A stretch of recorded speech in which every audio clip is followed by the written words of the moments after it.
Добрый день, мои дорогие друзья! Вы на канале «Астрология доступна каждому». Меня зовут Оксана Семенович, я автор, ведущий этого канала, я ведический астролог. И сегодня у нас с вами прогноз на январь 2026 года для скорпионов. Мои дорогие друзья, если вы смотрите прогнозы на этом канале в первый раз, то я прошу вас обратить внимание на то, что я ведический астролог, и все прогнозы здесь публикую по ведической астрологии, а не по месяцу рождения.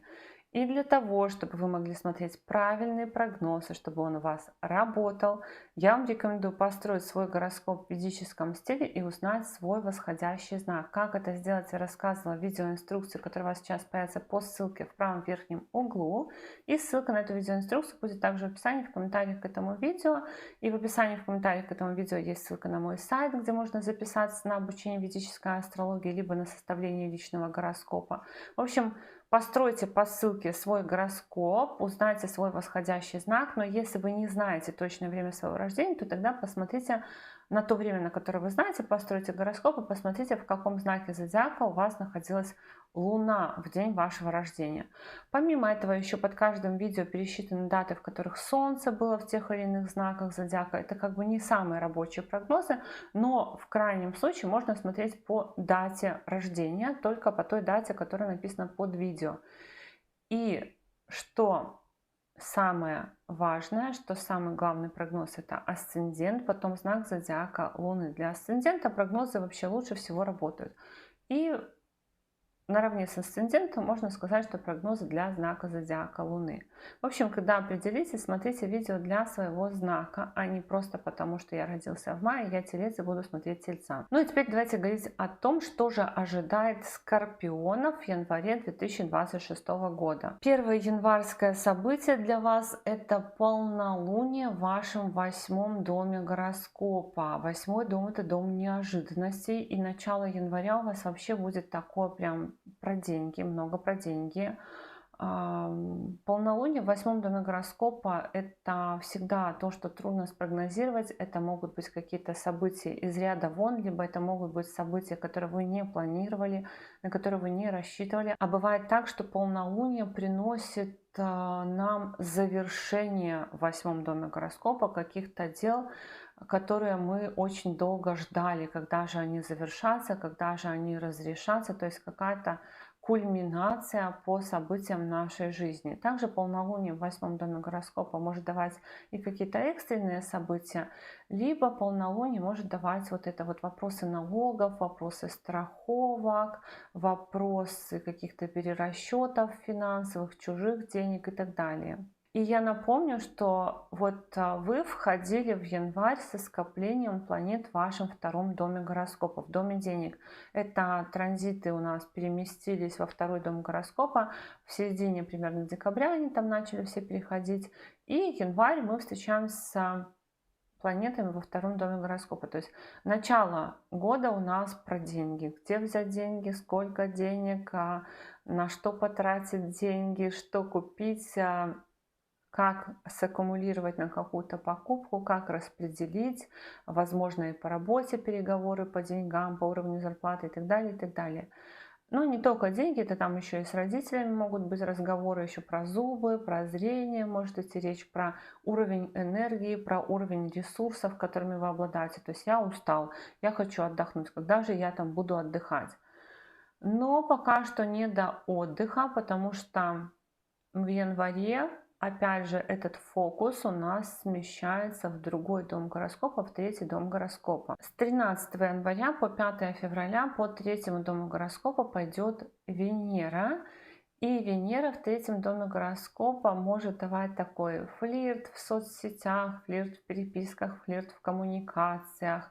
Также 3-й дом — это дом хобби, поэтому может быть какие-то творческие хобби, что-то красивое поделать руками, порисовать, заняться каким-то вот таким делом, может быть, писать стихи, либо действительно там картины по номерам рисовать или что-нибудь в таком роде, на музыкальном инструменте играть.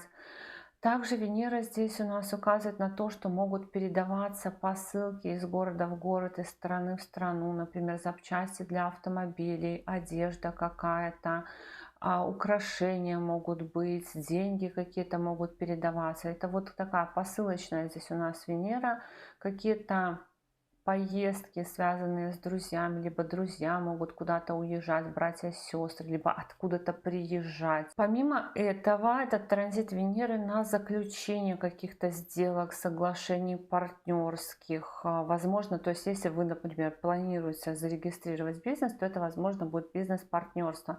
Если у вас есть клиенты, то это может быть какое-то соглашение на маркетинговый, рекламный контракт, какая-то история, когда вы заключаете какую-то сделку. Точно так же вы можете о чем-то со своим партнером договориться. Так, договорились, ударили по рукам. То есть такое то, что зафиксировано, как правило. И общение с одноклассниками вот в таком роде какого-то приятельского, дружелюбного общения, налаживания отношений, налаживания каких-то контактов, поиск партнерств. Все вот по Венере в третьем доме гороскопа. С 14 января по 13 февраля в ваш третий дом гороскопа зайдет Солнце. Солнце в третьем доме гороскопа проясняет какие-то вопросы, связанные с документами, с наименованиями, с дружбой, с братьями и сестрами, с какими-то запланированными, может быть, поездками, с командировками. Но, помимо прочего, Солнце создает здесь комбинацию на переподписание контракта на работе. То есть новый контракт. Если вы работаете, вы получаете новый контракт. Но я не говорю о том, что он там улучшает ваши условия, либо ухудшает ваши условия. Просто новый документ, либо какие-то новые рабочие документы вы получаете, новое рабочее удостоверение, какую-то корочку. Этот период может давать получение каких-то новых рабочих навыков. Работа может быть с соцсетями, работа с документами очень активная.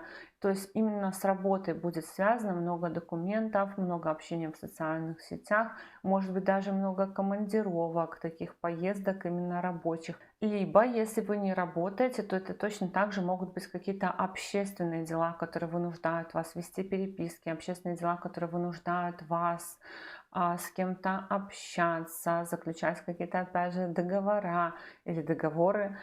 Поправьте меня, если я говорю неправильно, на всякий случай скажу и так, не помню. Потом еще что здесь? Это получение паспортов, получение виз, получение различных свидетельств, то есть официальных документов каких-то ваших. Если вы ожидаете получения какого-то документа, вот это как раз период для того, чтобы получить какой-то документ.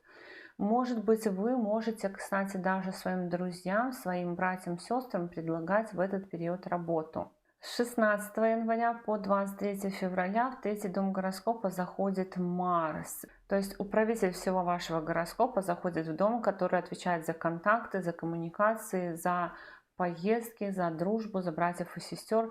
Это дом собственных усилий. И мы направлены в то, чтобы заняться документами, в том, чтобы наладить, может быть, какие-то контакты. Но Марс по третьему дому гороскопа, он еще часто дает такое, знаете, нетерпимость в каких-то вопросах, в очереди там не понравилось, как вам ответили, либо написали вам письмо, вы видите все ошибки, видите все недочеты, вам нужно выяснить, чтобы это все было точно, все было четко. И много собственных усилий, то есть это для вас очень продуктивное время на то, чтобы сделать очень много дел. Вы сами навязываете контакты, вы сами с кем-то знакомитесь, вы сами кому-то пишете. Помимо этого, Марс в третьем доме гороскопа — это еще транзит на то, чтобы заниматься спортом. То есть, если до этого вы не ходили на какой-то спорт, то вы можете пойти в этот период там, в какой-то зал, либо на тренировки, какие-то персональные, неперсональные. И технические навыки тоже получать, работать руками много, что-то чинить. То есть у вас такой драм-кружок, кружок по фото, вы будете в январе очень много заняты такой деловой активностью и, возможно, улучшать все вокруг себя. Транзит Марса по третьему дому гороскопа может давать интерес к технике, выбор техники, покупка техники, компьютеры, телефоны. У вас, кстати, еще есть тенденция на то, что что-то из техники может ломаться, поэтому будьте аккуратны к своим там телефонам, компьютерам. Не возите вместе бутылочку с водой и компьютер или что-нибудь в таком роде, потому что транзиты такие, они могут и повреждать технику тоже. Книги, документы какие-то, не забывайте, куда вы положили, не забывайте папки с документами где-нибудь в дороге. В общем, будьте бдительны, потому что вот такие транзиты на то, что будет большая суета, много дел, и вы можете где-то теряться. Может быть, заранее составляйте расписание, может быть, заранее составляйте какие-то маршруты, что вам нужно делать, чтобы ничего не забыть. И, кстати, еще вот мне почему-то кажется, что некоторые скорпионы могут по этим транзитам, вот по Марсу, по третьему дому гороскопа, писать заявление, например, там жалобу кому-то написать, либо написать заявление в полицию, либо что-нибудь такое. То есть какой-то такой транзит жалобщика. Вот мне вот такое ощущение от этого Марса в совокупности с Венерой, в совокупности с Солнцем, транзит жалобщика на то, чтобы вот разобраться, почему мне дали такой документ, разобраться, почему тут написано так, а не так. То есть не то чтобы даже жалобщика, но именно на то, чтобы исправить ошибки в документах, исправить ошибки в коммуникациях, исправить ошибки, связанные с поездками, исправить ошибки, связанные с друзьями, с братьями и сестрами. В социальных сетях точно так же навести порядок. Это еще, кстати, хорошие транзиты на то, чтобы делать сайты, вот такую вот структуру какую-то в социальных сетях. В общем, очень продуктивно и очень трудоемко, я бы сказала. С 17 января по 13 февраля по третьему дому гороскопа будет еще идти Меркурий. И Меркурий у нас дает какие-то неожиданные новости. Что-то вы узнаете, что, возможно, вот приведет вас в действие. Какие-то неожиданные новости, какая-то информация, которую вы не знали до этого, то, что от вас было скрыто, но, скорее всего, это как-то может быть касаться вас. Помимо этого, Меркурий тоже у нас указывает на то, что могут теряться там документы, например, либо гаджеты нужно будет ремонтировать. И помимо этого еще Меркурий у нас указывает на то, что для того, чтобы достичь цели какой-то, для того, чтобы будущее ваше спрогнозировать, либо сделать то, что вы хотите, вам придется прилагать много собственных усилий. Еще транзит Меркурия такой предпринимательский, на открытие переоформление счетов, на открытие переоформление бизнеса, на то, чтобы объединять друзей с какой-то целью, на то, чтобы в целом много общаться, в том числе, возможно, в социальных сетях, в каких-то узких группах, не широких, общаться, объединяться с друзьями в том числе, выяснять какую-то информацию про документы, про поездки, про тоже, может быть, про дружбу и все в таком роде. И 18 января будет в третьем доме гороскопа новолуние. Новолуние — это что-то новенькое в третьем доме, в доме документов, поездок коротких, братьев и сестер, друзей, дружбы, поэтому может быть получение какого-то нового документа, вот того же самого паспорта, получение водительского удостоверения. Тут, кстати, тоже есть транзиты на то, что кто-то из скорпионов может ходить на подобного рода курсы вождения, курсы экстремального вождения, курсы кройки и шитья, либо что-нибудь такое. И получение вот какой-то корочки профессиональной тоже может быть по новолунию. Может быть начало обучения на таких курсах, то есть пойти на какие-то курсы, которые в дальнейшем для вас станут профессией. И помимо этого, там может быть новый друг появится, может быть какая-то короткая поездка, встреча с друзьями, встреча с братьями и сестрами. Вот так, мои дорогие друзья, такой у нас с вами был прогноз на январь 2026 года для скорпионов. Я благодарю вас за поддержку этого канала в виде ваших лайков, комментариев, обратной связи. Но если вы еще не подписаны на этот канал, то, конечно же, приглашаю вас подписаться. И до новых встреч. Пока-пока.